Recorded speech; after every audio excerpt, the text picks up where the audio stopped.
This module will talk about few steps of performance management process. What is the process of performance management? Now there are typically we perform 6 steps and we will be talking about each of the steps.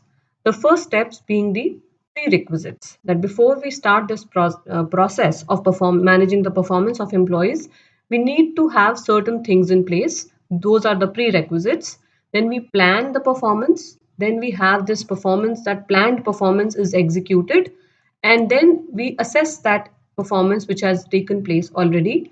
After assessing that performance, we will have a review, that okay, what went good, what went bad, and then basis that review, we will again renew and kind of recontract means between the team member, the supervisor, and the employee, and then we will start afresh again in the another cycle. So that is typically a performance management process is all about. When we use the term performance appraisal, typically performance appraisal gets restricted to this particular part, and it also at times include this. So the last 3 steps are appraisal, whereas the whole process is your performance management, right? So let's take the first step in itself, which is your prerequisites. What are the prerequisites of performance management? Now, how would you start managing some employees' performance?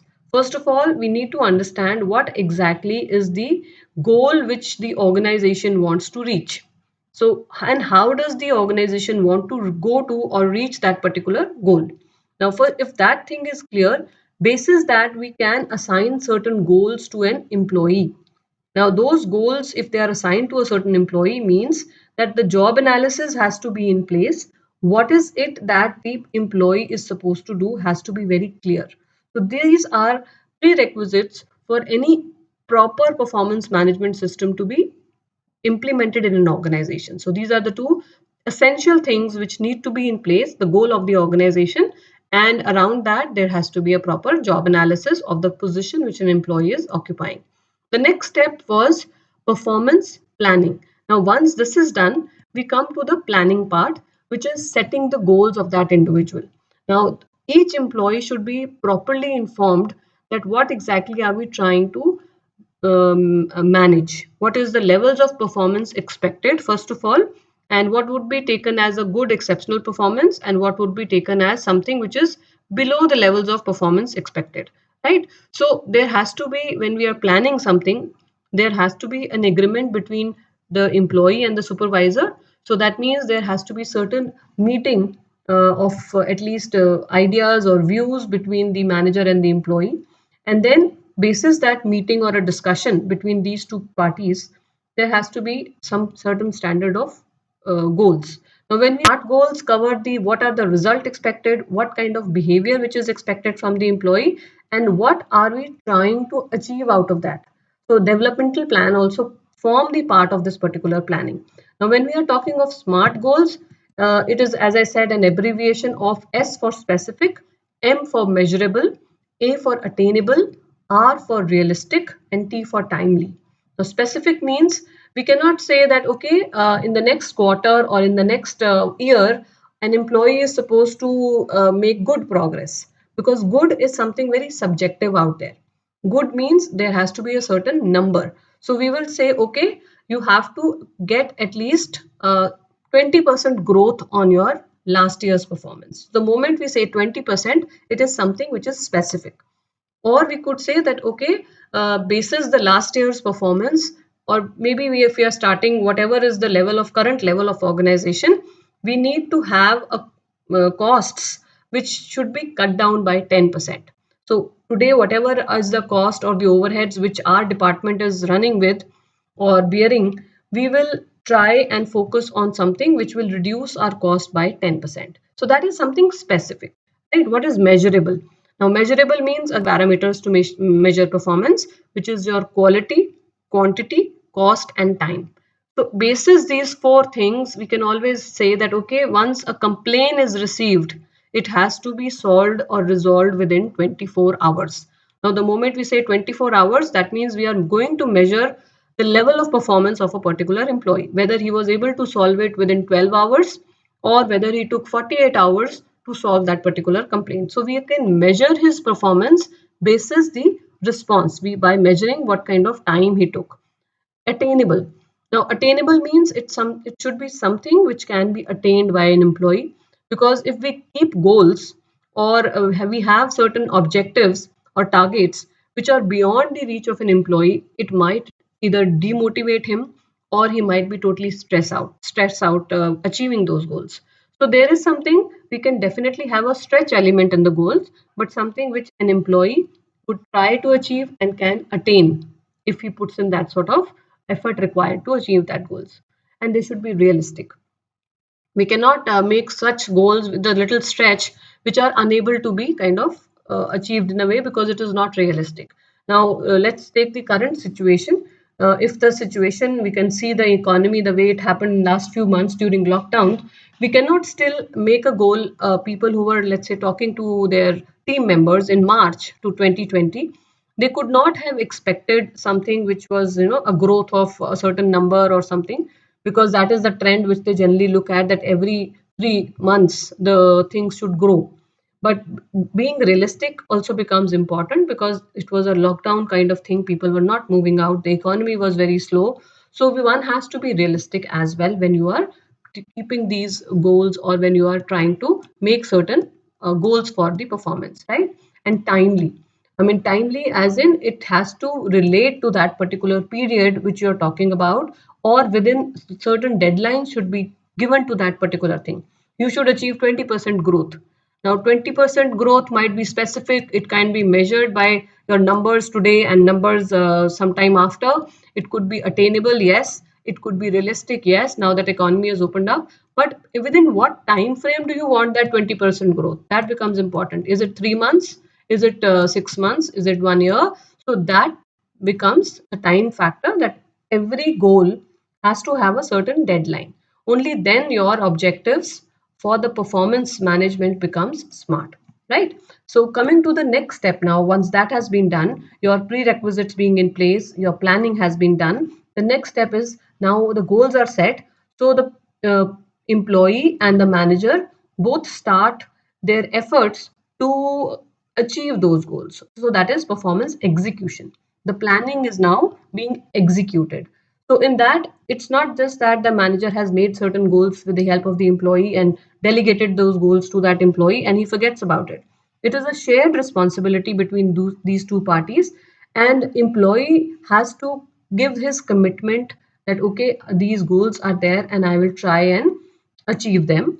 And he has to update his manager on a periodic basis that yes, I'm making these efforts, and due to this kind of let's say constraints or restraints, I'm not able to achieve. So the manager might be able to help, or if there is any kind of, the feedback has to keep on going, or the two-way communication has to flow between employee and the manager, because the manager also in a way will start giving his feedback that okay, you are doing good here, you can do better there, or maybe if you go back and review this particular thing, you might be able to kind of come out with better results, something of that sort, because the manager is a more experienced person being his senior. This kind of guidance is continuously provided so that the performance which has been decided or planned can be achieved in an effective way. So he is basically providing all the kind of support. There might be some conveyance problem, like these days people who do not want to travel much. So the manager can also make it possible that okay, you work from home, provide with proper internet connection, or reimburse the employee with the internet kind of thing and all that. So this sort of resource support is also the part of responsibility of the manager, so that the performance gets executed, right?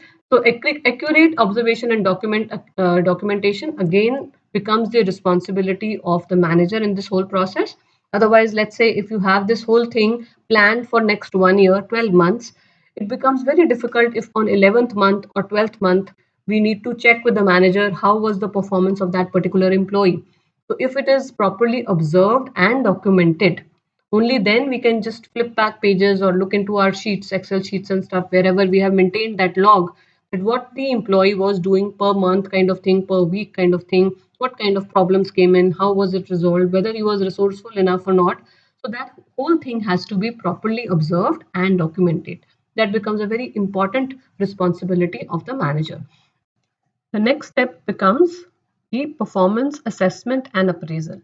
That means the performance has been executed and now it has to be assessed or appraised. So typically when we say managers, we are talking about supervisors because they are the people who are going to do this particular job of assessing and appraising the performance of a team member. But when we are using various methods of appraisal, few modern methods also have the provision where in peers and team members are also appraising, or at times even subordinates are also appraising a person. So in that kind of process, the appraiser term is applicable to various parties or stakeholders who are evaluating or giving their assessment on with regard to a team members or managers performance as well. Then, of course, there are systems or methods of appraisals where self appraisal is involved, that the person who is being appraised first of all evaluates or assesses himself. Basis that, then the next step could be that any other person, typically the supervisor or the manager, is going to appraise him. Now, when we say all this, we are also again and again referring to various types of performance appraisal, various methods of performance appraisal.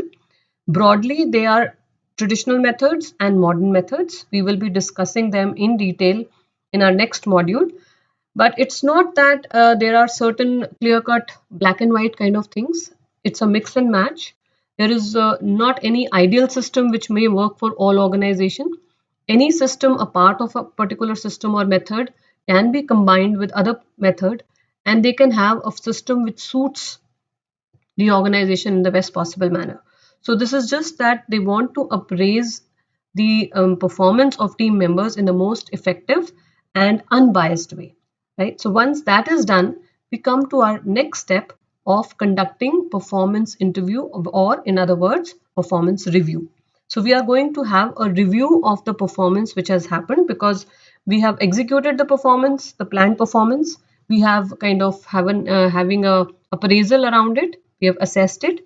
Now we need to sit across the table, the two parties, the person who has performed and the person with the help of whom he has planned the whole thing and the execution has taken place. So typically manager and the team member, they sit together and have this review. So this purpose behind of this step is to explain the purpose of the interview, discuss the self appraisal in case the system has a sort of self appraisal, then discuss that. Otherwise, if there is no documented system available in the process, then of course the person would like to tell about himself, his strengths, his weaknesses, what are the developmental kind of aspects in that particular employee. So that is the self appraisal. Share ratings and explain the rationale. So whatever is the assessment which has already taken place in your step 4, what was the logic behind it? Why was the person rated at the particular rating or something? Discuss developmental plan. Now, based on that, how is the person expected to perform in the future? What is the steps which can be taken to develop the employee to bridge that kind of gap between expectation and the reality? Then employee summary. So this kind of review will take notice of whatever the employee's background is, the whole kind of, how did he perform, where did he find things were slightly difficult or challenging.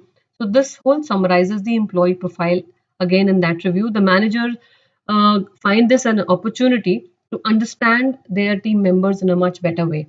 Reward discussion, if there is this kind of system which is built in into the system, that there is certain incentives or increments which are attached because of the performance, then with that rating, with the kind of evaluation which has happened of the performance, the rewards are also discussed during these review meetings. And once that is done, it is not that the process ends there. There is a follow-up meeting which happens usually, because during that meeting only, let's say, one aspect of your performance, that is your past performance, was discussed. But maybe for the next steps to be taken or whatever it is, there is a certain follow-up meeting also after this review meeting which happens. Then, so employee signatures also become very important in this whole process, as this is being documented and it can form a basis of a legal proceeding in future if there is any such case or issue. So employee signatures basically seals the whole review process, that he is in agreement with this. But it doesn't mean that once the document is signed by the employee and the manager, That is when the supervisor recaps the whole thing, and he also kind of documents whatever his whole experience has been and signs in agreement of that document. So that is what supervisor's recap is. And but after this process is over, in a way, there is still the option in an ideal kind of management system, performance management system, that an appeals process is in place, that in case the employee who has signed it and who has kind of maybe in that particular meeting, one or two meetings which had happened, agreed to the whole thing, has some second thoughts, and he can always come back and appeal that he is not satisfied with the outcome of this particular review process. So a good performance review system will have this appeals process also as a part of the whole thing. Now we have taken the all the steps, right from keeping the prerequisites in place, planning for the performance, executing for that planned performance, and then after it has been executed, we have assessed it and then reviewed it. So, finally, the last step in the performance management process is that we need to renew and recontract. That is, we are going to take insights from the completed process, what went right, what was not good. So, this kind of feedback from the whole process of managing performance is taken into cognizant, and then the next performance management cycle is planned. So, whatever have been the learnings in the whole cycle, based on those learning, the next performance management cycle is planned so that things are more effective and more aligned to the corporate goals. Let me know if you have any queries. Stay tuned for more content.